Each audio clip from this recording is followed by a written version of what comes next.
जय हिंद। पूर्व सैनिकों के लिए और साथ में जो भी आर्मर्ड फोर्सेस में अभी नौकरी कर रहे हैं, 1 साल के अंतर्गत रिटायर होने वाले हैं, उनके लिए वैकेंसीज है और ये वैकेंसीज निकाली गई है भारतीय रेलवे की ओर से। यहाँ पर आप इसके संबंध में डिटेल्स भी देख सकते हैं। पूर्व सैनिक तो अप्लाई कर सकते हैं, लेकिन जो सर्विंग में है वो भी इन वैकेंसीज के लिए अप्लाई कर सकते हैं। इसके बारे में यहाँ पर मेंशन किया गया, आप इसको पढ़ेंगे तो यहाँ पे बताया भी गया कि according such serving defense personnel expected to be released within 1 year before 22 फरवरी 2026 यानी 22 फरवरी 2026 या उससे पहले जो भी डिफेंस फोर्सेस के डिफेंस पर्सनल रिटायर हो रहे हैं वो एक्स-मैन वैकेंसीज के कोटे के तहत रेलवे की जो वैकेंसीज है इसके लिए अप्लाई कर सकते हैं। आज बात कर रहे हैं हम लोग ग्रुप डी के अंतर्गत जो मात्र 10वीं पास की वैकेंसीज निकाली गई है उस वैकेंसीज के बारे में। टोटल यहाँ पर जो पोस्ट निकाले गए उसके बारे में जानेंगे, कितनी कितनी वैकेंसीज है वो भी हम यहाँ पर जानते हैं। तो आपको पता होगा यहाँ पर जो वैकेंसीज है इसका नोटिफिकेशन निकल चुका है। 7th CPC के अंतर्गत सैलरी 18,000 से 56,900 रुपये दी जाती है। 36 साल मैक्सिमम है। पूर्व सैनिकों को ये रिलैक्सेशन दिया जाता है और 32,438 टोटल वैकेंसीज रिलीज़ की गई है। हालांकि ये वैकेंसीज बाद में बढ़ती हैं, लगभग 40 से ऊपर यानी 40,000 से ऊपर वैकेंसीज जाने की संभावना है। जो सर्विंग सोल्जर्स अभी सर्विस कर रहे हैं, 1 साल के अंदर रिटायर होने वाले हैं, उनके लिए ये यहाँ पे फॉर्म है pro forma of certificate for employees officials applying under assessment कोटे के अंतर्गत। और ये एक NOC टाइप का है और यहाँ पर कमांडिंग ऑफिसर्स के आपको साइन कराने होंगे, सिग्नेचर, ऑफिशियल सील, और इसको भेजने के बाद आप इन वैकेंसीज के लिए एलिजिबल रहेंगे। अब यहाँ पर वैकेंसीज मात्र 10वीं पास है, चाहे यहाँ पे नेम ऑफ पोस्ट कुछ भी लिखा हो, लेकिन इन वैकेंसीज के लिए आप मात्र 10वीं पास है तो अप्लाई कर सकते हैं। या ITI किया है आपने, लेकिन कम से कम 10वीं पास। अभी टोटल वैकेंसीज की बात यहाँ पे की गई है। ये जो है वेस्टर्न रेलवे मुंबई के अंतर्गत की वैकेंसीज है। एक्सेसमेंट का कॉलम यहाँ पे आप देख पा रहे होंगे, जो कॉलम यहाँ पर दिया गया है एक्सेसमेंट का। और टोटल वैकेंसी यहाँ पे है 4,672 वैकेंसी, जिसमें कि 936 वैकेंसीज मात्र पूर्व सैनिकों के लिए रखी गई हैं। नॉर्थ वेस्टर्न जयपुर के अंतर्गत राजस्थान टोटल वैकेंसीज है 1,433 और जिसमें कि पूर्व सैनिकों के लिए 284 पोस्ट रखी गई हैं।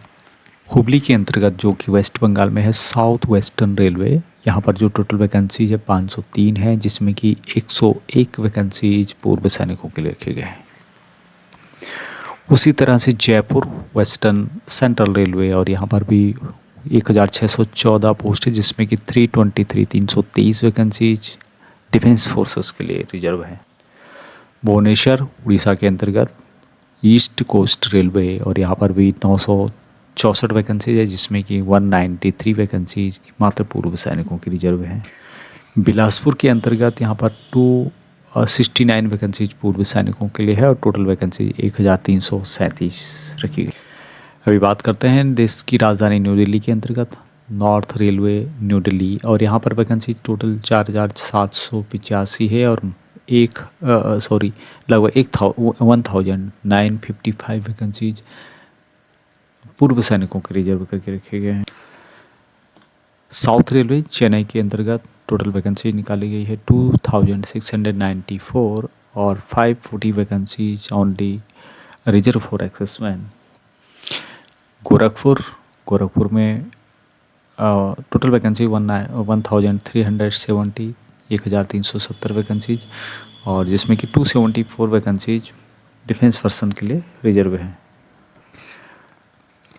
नॉर्दर्न फ्रंटियर रेलवे गुवाहाटी के अंतर्गत 2,048 वैकेंसीज है, जिसमें कि 409 वैकेंसीज डिफेंस फोर्सेस के लिए रिजर्व हैं, जो भी रिटायर हुए हैं पूर्व सैनिक। कोलकाता वेस्ट बंगाल की बात करें ईस्टर्न रेलवे, जिसमें कि 1,817 पोस्ट हैं, 366 वैकेंसीज डिफेंस फोर्सेस के लिए रिजर्व। अभी मुंबई की एक और वैकेंसीज है सेंट्रल रेलवे मुंबई के अंतर्गत। टोटल वैकेंसीज यहाँ पे है 3,244, जिसमें कि 650 वैकेंसीज डिफेंस फोर्सेस जो पर्सनल हैं रिटायर उनके लिए रिजर्व हैं। हाजीपुर के अंतर्गत 1251 वैकेंसीज है जिसमें कि 288 वैकेंसीज पूर्व सैनिकों के रिजर्व हैं। प्रयागराज के अंतर्गत 2020 वैकेंसीज हैं जिसमें कि 404 वैकेंसीज डिफेंस फोर्सेस के लिए रिजर्व है। कोलकाता के अंतर्गत 1044 वैकेंसीज टोटल हैं जिसमें कि 200 वैकेंसीज ये सब के लिए रिजर्व है। सिकंदराबाद में 1642 वैकेंसीज है जिसमें कि 327 वैकेंसीज पूर्व सैनिकों के लिए रिजर्व है। रेलवे के अंतर्गत ग्रुप डी में जो वैकेंसीज है मैक्सिमम्स ये जहाँ पर 36 साल आपको देखने को मिलेगी, लेकिन पूर्व सैनिकों को as per central government rule के अनुसार यहाँ पर छूट दी गई है। यहाँ पर देख सकते हैं एक्सिस मैन जिन्होंने कि कम से कम 6 महीने भी सर्विस की है वो भी इन वैकेंसीज के लिए अप्लाई कर सकते हैं। EWS और जनरल को 3 साल की छूट दी जाएगी और वो दी जाएगी जितनी आपने सर्विस की है उसको टोटली से माइनस करने के बाद 3 साल की और छूट। उसी तरह से OBC NCL को यहाँ पे 6 साल की छूट दी जाएगी और SC ST कैटेगरी को यहाँ पर 8 साल की छूट दी जाएगी।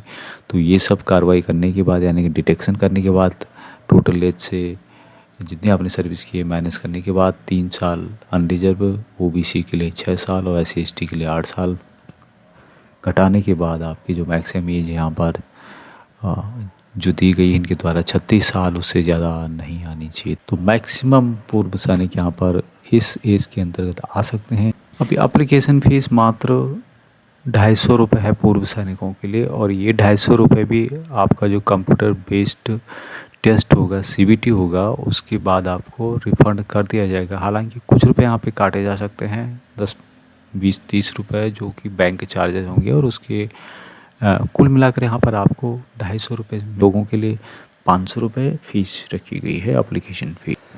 इन वैकेंसीज़ के लिए 23 जनवरी 2025 से लेके 22 फरवरी 2025 तक अप्लाई कर सकते हैं ऑनलाइन के माध्यम से रेलवे की ऑफिशियल वेबसाइट के माध्यम से।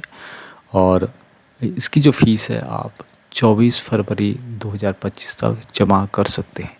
मॉडिफिकेशन करना एप्लीकेशन में तो 25 फरवरी से लेके 6 मार्च 2025 तक किया जा सकता है, लेकिन जितनी बार आप मॉडिफाई करोगे उतनी बार आपको यहाँ पर फ़ीस देनी होगी जो भी यहाँ पर इनके द्वारा फ़ीस फिक्स की गई है। अभी सैलरी जो यहाँ पे मिलती है 18,000 से 56,900 के करीब इनके द्वारा दी जाती है।